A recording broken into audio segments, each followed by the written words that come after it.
और वित्त मंत्री अरुण जेटली इस वक्त ब्रिक्स सेमिनार में भाषण दे रहे हैं। सीधे आपको वही लिए चलते हैं। Have their own experiences.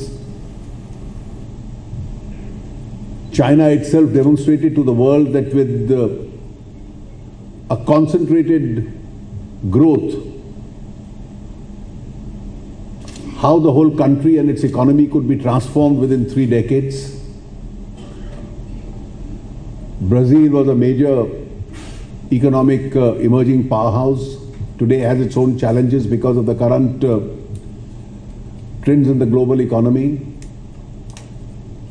India in the last few years has realized its own potential and gained greater clarity about the roadmap that India has to follow if it's to grow faster. South Africa itself is a major emerging economy. And therefore it's obvious that in each one of these subjects, including on the deepening of the corporate bond market, each one of us has its own experiences. And we would be in a position to share our experiences, the best practices itself.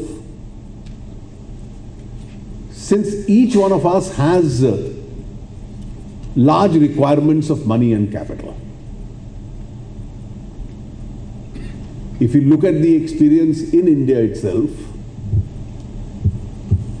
I think we've now realized more than ever before, notwithstanding faster growth in the last 2.5 decades, that the deficit that we have to cover itself is huge. And in the last 2.5 decades of our reform journey, we've been only able to cover a part of it.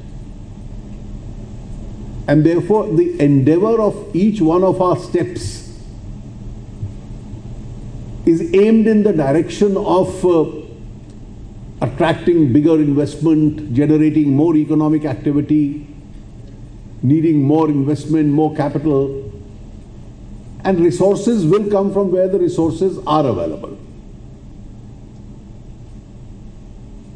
And they will come by way of different kinds of instruments. The Secretary of the Department briefly mentioned, and if I may just elaborate a point or two. तो वित्त मंत्री अरुण जेटली बोलते हुए BRICS के seminar में विदाई भाषण देते हुए challenges in developing the bond market in BRICS, तो ब्रिक्स देशों में कैसे बॉन्ड मार्केट डेवलप किया जाए उसके ऊपर एक दिन का सेमिनार था, जिस पर बोलते हुए वित्त मंत्री